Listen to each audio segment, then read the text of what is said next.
encontramos el día de hoy. Básicamente es inadmisible porque se le está solicitando al tribunal que ordene la anulación de una acta de audiencia que contiene 2 o 3 sentencias preparatorias. Yo no me imagino una sentencia de un tribunal cualquiera en materia de amparo acogiendo como el siguiente: declarar la nulidad constitucional absoluta de la fase de instrucción que hasta el momento se ha verificado. Es decir, que anulen todas las sentencias preparatorias que fueron dictadas en una audiencia de un tribunal. Pero, dicho sea de paso, esas sentencias son: A, se acumula la incompetencia para ser fallada conjuntamente con el fondo; B, se rechaza la solicitud de que se declare marco de seguida la presente audiencia; se ordena la continuación de la audiencia; se le da la oportunidad a la contraparte de que deposite documentos. Depositaron documentos, duró 8 horas la audiencia, y al final de esas 8 horas la jueza dio por cerrada la fase de producción de pruebas y fijó para el 22, para el próximo 3 de mayo del próximo mes, la audiencia. Es decir, que no ha habido ninguna decisión que decida nada de fondo, ni siquiera definitiva sobre el incidente. Esa acta de audiencia completa le piden los distinguidos colegas de la contraparte a ustedes que le ordenen la cancelación o anulación de esa acta. Le piden también que le ordene al Tribunal de Tierra de jurisdicción original devolver el expediente al CEIBO.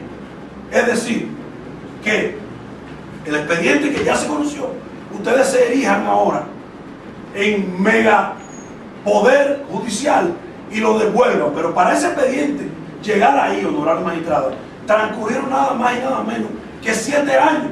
La litis empezó en el 2009. Plantearon un medio de inadmisión. El juez de primer grado del 2009 lo rechazó. Eso se recurrió ante el Tribunal Central de aquel entonces, el Superior de Tierra, que conocía las cuestiones del este. Esa decisión del Tribunal Central fue: se revoca la de primer grado.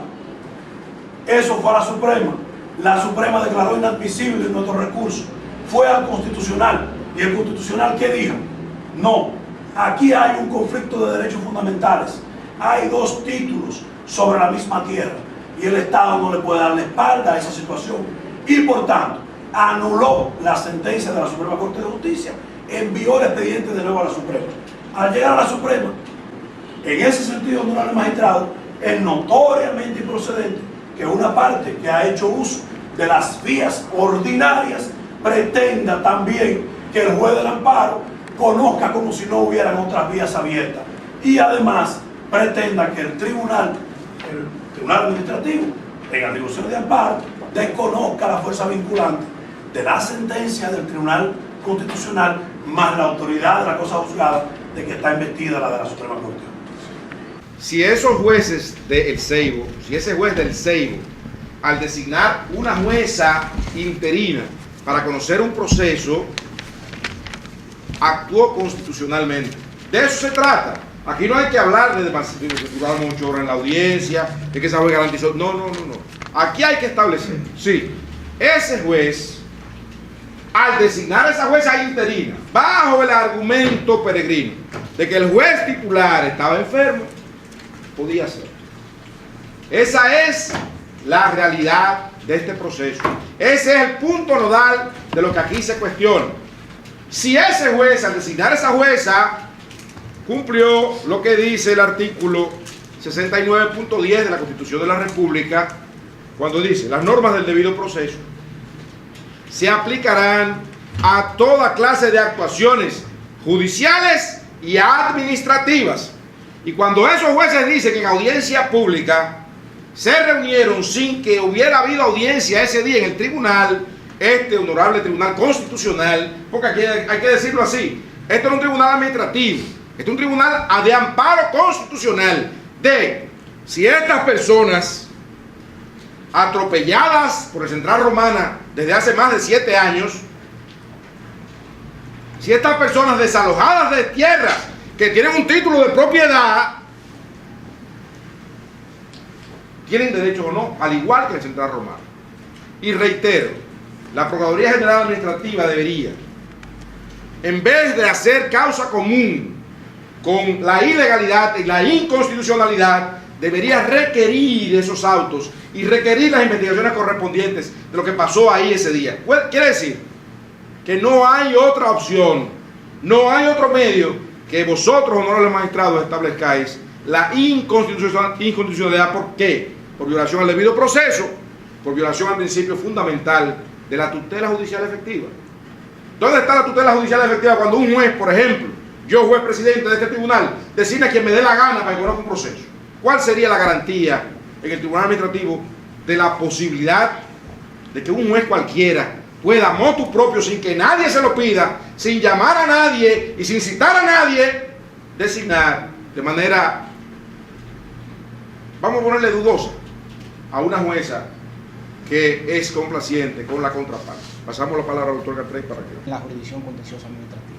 Y eso García de Enterría no está de acuerdo, inclusive, pero dice que tiene que haber una competencia residual, porque yo no puedo quedar a merced de que un juez de un acto administrativo yo no tenga para dónde coger al momento de que yo entienda que lo tengo que atacar jurisdiccionalmente. Entonces, el colega no lo leyó, el amparo, porque yo ataco ese auto y ataco el otro auto con el que designan de manera dudosa y sospechosa a esa magistrada, que también es un acto que da el Poder Judicial en el ejercicio de una función administrativa. Es muy sencillo, hace derecho. El Tribunal Superior de Tierra del Este, cuando da esos dos autos, no hace derecho, no hace jurisdicción.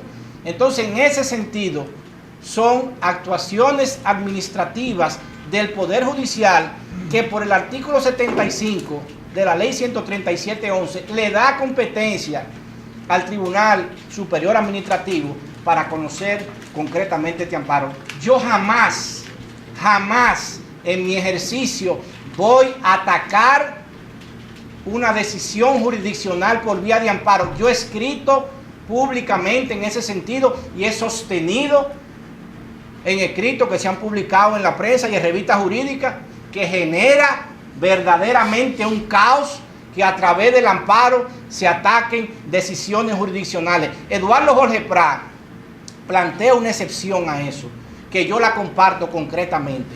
Cuando el acto jurisdiccional lo que tiene es un disfraz de sentencia y encierra en sí mismo una vía de hecho que vulnera derechos fundamentales, entonces se puede atacar también por la vía del amparo.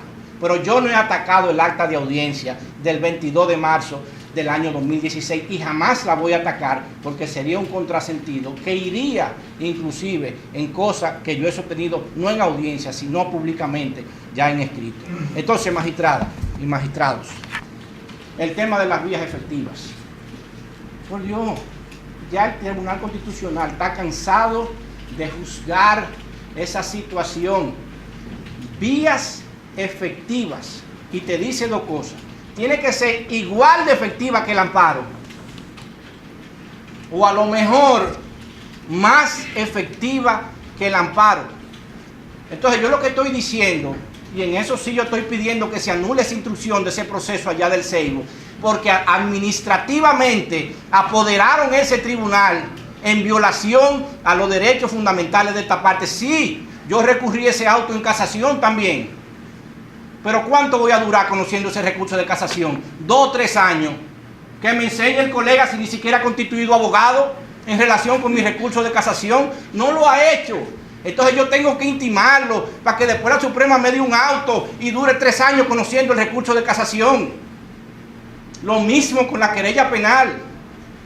El juez Berro Haitiano vivió completamente lo que es la jurisdicción penal aquí en este país. La querella que yo puse en contra de los jueces ataca la infracción penal, pero no persigue la erradicación de ese auto por la violación a los derechos fundamentales. Entonces, esas no son vías más idóneas. Mire lo que dice el propio magistrado Franklin Concepción.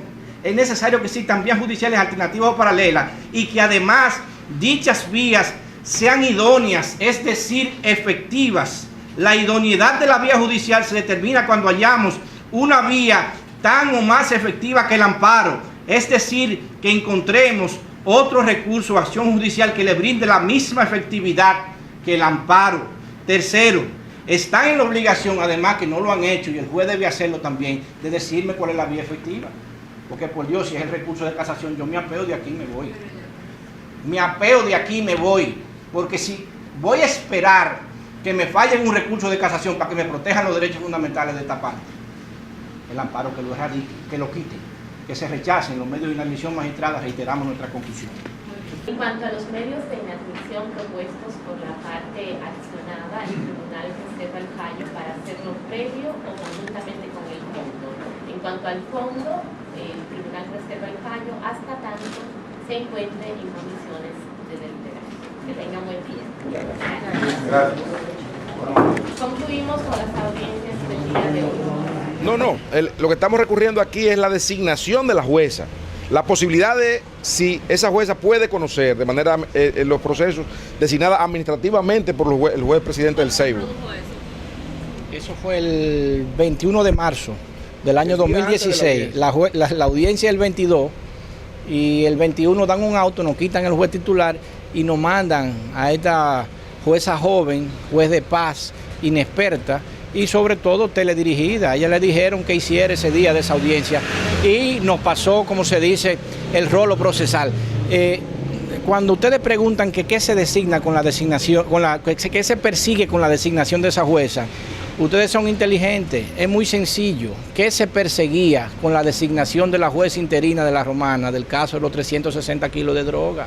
Se pretendía beneficiar a esos imputados. En este caso, con la designación de la jueza interina, lo que se pretende concretamente es beneficiar los intereses en justicia del Central Romana Corporation.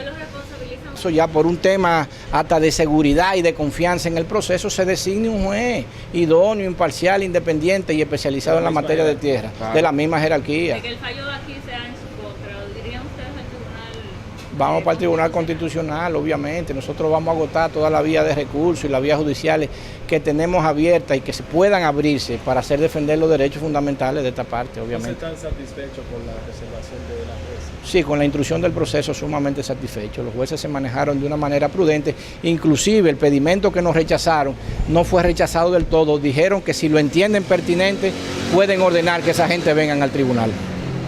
Sí. Okay. A ustedes, muy amable. Ante esa pregunta, nosotros obtuvimos una sentencia incidental que le declaró inadmisible el proceso a ellos, porque nosotros tenemos unos títulos de propiedad que se le imponen al Central Romana, al Estado Dominicano y a quien sea. Y beneficiado de esa sentencia que declaraba inadmisible la liti fue que duramos 7 años. Después hicieron un chanchullo con el abogado del Estado, del Tribunal de Tierra del Departamento Central y que no era parte del proceso. Que no era parte de este proceso, que lo trajeron por los pelos este proceso y consiguieron una sentencia del TC que anuló nuestra sentencia incidental, pero no es caprichosamente, era con 4 sentencias que nosotros teníamos a favor que se estaba manteniendo el proceso prolongado en el tiempo porque quienes recurrieron fueron ellos. Entonces ustedes buscan que